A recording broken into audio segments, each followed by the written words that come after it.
My name is Mara and I'm the curator at the Erland Museum Home. And today we're going to be making Winona Nut-Cake from the recipe that Hilda Lee left for us at the museum. And she wrote that when she was 18 years old. So this is a super simple cake. I had all the ingredients in my kitchen already, so I didn't need to go out to the grocery store. So this is something you can do at home if you're still self-isolating. So we're going to start out with sugar. So I'm using a mix of brown and white sugar, but you need 2 cups of sugar to start, and you're going to cream that with 1 cup of butter.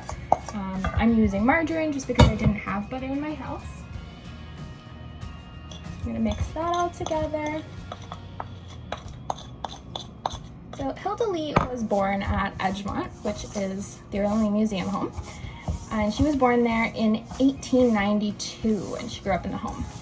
And as with most of the Lee women, Hilda pursued a teaching career. That was one of the few things women could do in the Victorian era. And she graduated from the Hamilton Normal School and taught in Hamilton for a little while. But then she decided that she wanted to pursue nursing. So she moved to New York and she trained as a nurse, and she was in the first graduating class from the Columbia Medical Center in New York. And she continued with her success. And she was actually one of the head nurses in New York for quite a while. So now that we've creamed our butter and our sugar, we're going to add 3 cups of flour.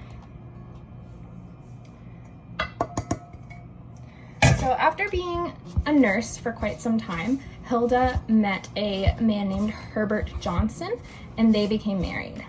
And as most women in the beginning of the 1900s, she did give up her job to get married.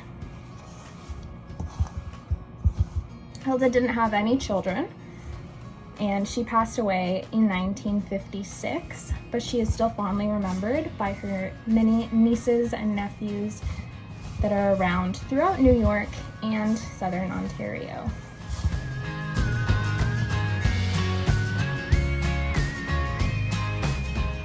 Alright, so now that I've mixed together my sugar, flour, and butter, you can see it's a super dry batter right now. We're going to add 3 teaspoons of baking powder, which is abbreviated in Hilda's recipe as BP. And then we're going to add 4 beaten eggs and 1 cup of cold water. I'm just going to pour in the cold water now and mix that up. Alright, so now I'm going to go ahead and I'm going to add our beaten eggs, and I changed the recipe just a little bit. I added a 1.5 tablespoons of vanilla just to give it a little bit of flavor. I didn't want to change it too much. But if you're looking at this recipe at home, you'll notice that it's very simple, it's very economic, and you're probably going to have everything you need in your cupboards already.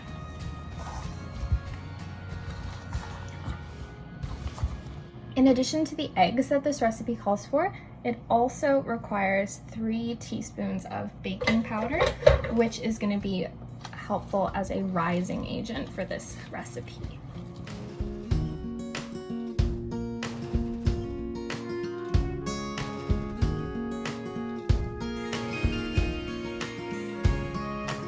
Okay, so I've added the nuts into my recipe.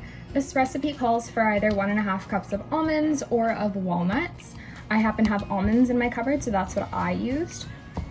The Lees likely would have actually used walnuts because they had several black walnut trees on the property. And North American black walnuts give a really nice, rich, earthy flavor to your baking.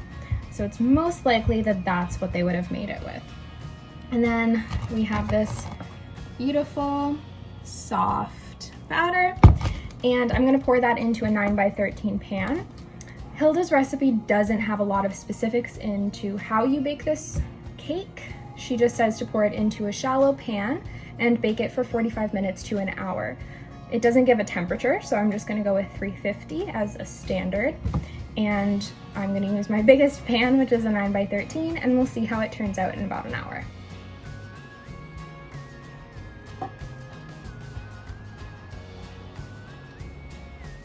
So I'm going to go ahead and pop this in the oven, and we'll check on it in about 45 minutes and see how it's doing. So we have now taken our Winona Nut-Cake out of the oven. It took 45 minutes at 350 degrees Fahrenheit, and it turned this beautiful golden brown color. Just to double check that it was cooked in the middle, I did the poke test. So I just took a wooden chopstick and I poked it in the highest point of the cake right there, and it came out clean. So I'm confident that this cake is cooked. It rose beautifully, and I'm so excited to try it.